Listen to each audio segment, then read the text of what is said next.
This is your CEO assessment tip. Today we're looking at how to tell if your CEO is a revenue generator.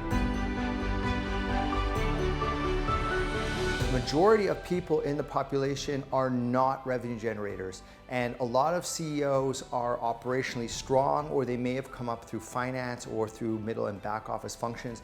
They may not be a dyed-in-the-wool revenue generator. So here are 6 questions to test in less than 15 minutes if your CEO is a money-making machine or not.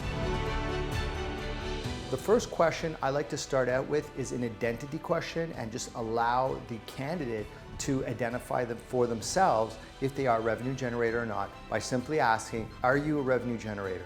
Are you a deal maker? Are you a closer? You may be surprised, a lot of candidates in the interview say, no, actually, you know what? Revenue generating, that's not really my bag.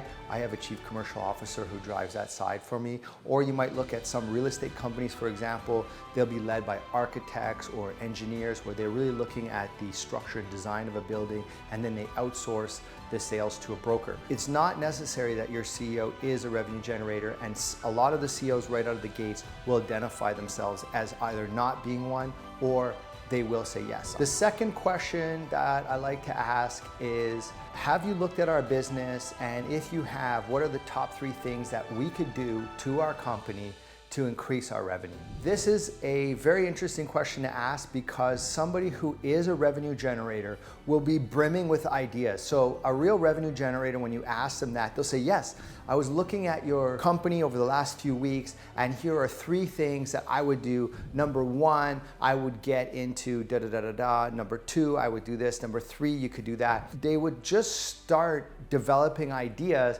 and in fact, by the time they finish telling you the first 3 that they already had in their mind, they've already developed another 3, and then they might even say, oh, and now that we're talking about it, actually, have you ever thought of doing this? And have you ever thought of doing that? So a real innovative revenue generator would just be brimming with ideas, and part of your job as a board is to help the CEO throttle back a little bit and really focus on what are the top 1 or 2 that we're going to implement.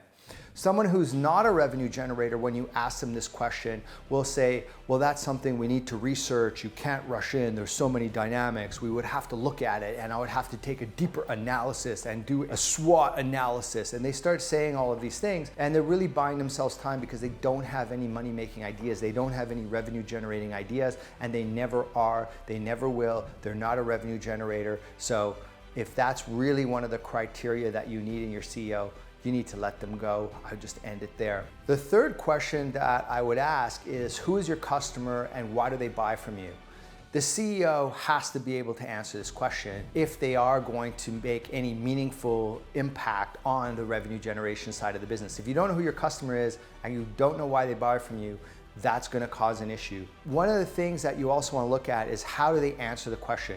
Do they look off and they start feeling their way through the answer, our customer is, or are they giving you a very empirical, data-driven answer where they're saying, we have 3 core profitable segments. Our core targets are 50-year-old males who are blah, blah, blah, blah, blah. Our next biggest target are females from this demographic and from this region. And they start to really break it down. Who are their customers? What are their customer segments? And then what are the psychographic drivers that's differentiating those segments and causing them to buy that service or product? The fourth question that I would ask is, describe a marketing or sales initiative that you have led and implemented that targets your customer at the peak of the buying cycle. So what is the buying cycle? What is at the peak? So if I'm buying a car, for example, the last thing that I do at the peak of the buying cycle is I go to the banks, I check the auto loan rates. So anybody who is going through and researching the auto loan rates is generally at the peak. They're probably just about to purchase a vehicle. They've chosen the vehicle, they've chosen what their budget is, and now they're just trying to get the best rate on their auto loan. So the CEO may institutionalize, or this could go with the head of sales, but at least the CEO would still be aware of it, a program that targets people who are at that peak of that buying cycle. So what's the peak of the buying cycle? What is your customer doing? Where are they going?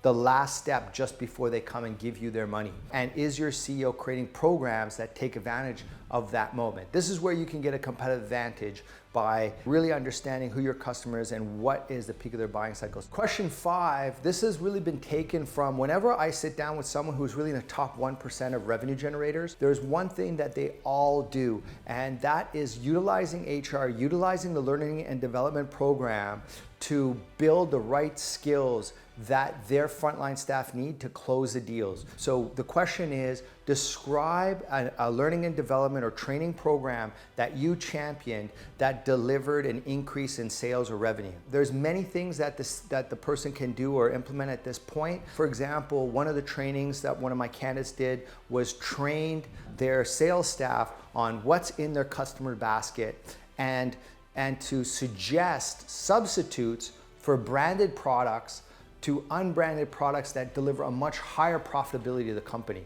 So if you have an Apple phone charger in your basket, for example, the company may only get 5, 10, or 15% of that as net, versus if you use this no-name brand from XYZ company, we're running 80% profit on that phone charger. So switching these small items out, these accessory items out to unbranded, high profitable items had a massive impact on the P&L, but of course they needed a training. A very obvious training to give is closing. So how do you close a sale? How do you develop your client portfolio? So these are all L&D pieces. And so when you look at any success story, the team needs to develop the capabilities to succeed. The team needs to develop capabilities to outperform the competition. So what is the L&D program that you have championed that drove bottom line sales?